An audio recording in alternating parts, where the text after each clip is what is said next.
เปิดตำนานวงร็อกของลาวที่ยังมีชีวิตอยู่หลังจากที่หนีออกจากพื้นแผ่นดินแม่ไปเกือบ50 ปีมาวันนี้ได้มาร่วมเฉลิมฉลองวันชาติลาวครบรอบ50 ปีแล้วยังได้มาขึ้นคอนเสิร์ตร่วมกับศิลปินลาวอยู่ที่เดินไอเต็กในค่ำคืนนี้โอ้โหสุดยอดไผเกิดเป็นคนลาวต้องได้ยิน2เพลงนี้และฮู้จักและห้องเป็น100%ทักทายสวัสดี FC แฟนคลับพี่น้องชาวลาวห่วมซากทั่วประเทศและก็ทั่วโลกโดยเฉพาะที่พี่น้องชาวลาวที่ได้มีโอกาสกลับมายืนพื้นแผ่นดินแม่หลังจากไปตั้งแต่การเปลี่ยนแปลงการปกครองบ่คิดบ่ฝันว่าวันนี้จะได้มาเหยียบพื้นแผ่นดินแม่ว่าซั่นเด้และก็หนึ่งในนั้นก็คือเจ้าของเพลงดังในตำนานเด็กน้อยตั้งแต่เด็กน้อยอายุหัวซ้ำมักกอกจนหัวงอกซ้ำกับดอกเหลาก็จะฮู้จัก2เพลงดังนี้เป็นแท้แน่นอนนั่นก็คือเพลงยามแลงบ้านเฮาและอีกเพลงหนึ่งนั่นก็คือบ้านเกิดเฮาซึ่งการประพันธ์เนื้อหาของเพลงนี้ก็คือมีความไล่อาวรณ์ในผืนแผ่นดินเกิดเนาะมีถึงถึงธาตุหลวงมีถึงถึงประตูไซถึงความสุขที่ได้ดำรงชีวิตอยู่ในผืนแผ่นดินประเทศลาวของพวกเราแต่ด้วยว่าเนาะการเปลี่ยนแปลงระบบการปกครองเฮ็ดให้ศิลปินเหล่านี้ได้ยกย้ายไส้สวยออกจากบ้านเกิดเมืองนอนเนาะละหงละเหินไปอยู่แคนาดาก็มีฝรั่งเศสอเมริกา3บอนนี่แหละที่บอนที่ใหญ่สุดที่คนลาวของเราไปอาศัยอยู่แล้วกลุ่มคนเหล่านั้นก็บ่ได้คิดบ่ได้ฝันว่าวันนี้จะมาถึงท่านผู้ชม FC แฟนคลับโอ้โหเจอมือคอนเสิร์ตมือคืนนี่แล้วก็เพลงบ้านเกิดเฮาก็ได้ถูกแสดงทั้งศิลปินลาวที่อยู่ในพื้นแผ่นดินลาวทั้งศิลปินลาวที่ไปอยู่ต่างประเทศได้ร่วมตัวกันห้องเพลงนี้ทั้งทานผู้ชมเต็มอยู่หน้าร้านจอดรถที่เดินไอเต็กโป๊ดโทอยากให้ทุกคนไปเบิ่งภาพบรรยากาศเรานี่ว่าสนุกสนานเพียงใดและบางคนก็อาจจะไม่ได้เห็นสีหน้าค่าตาค่อยก็เป็นครั้งแรกที่ได้เห็นสีหน้าค่าตาเนาะเจ้าของเพลงล็อกวงล็อกในตำนานเจ้าของเพลงดังในอดีตไปส้มคลิปนี้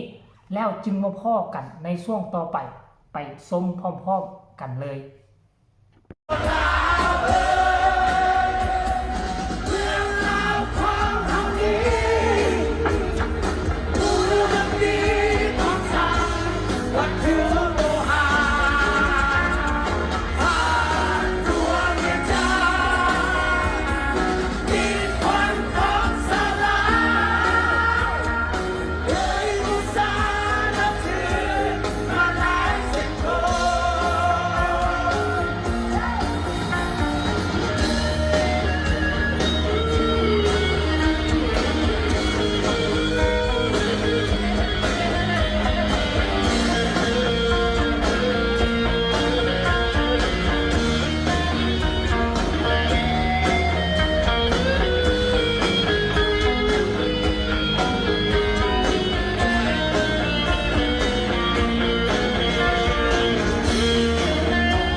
ค่อยก็ว่าอยู่ค่อยก็ตั้งคำถามในใจว่า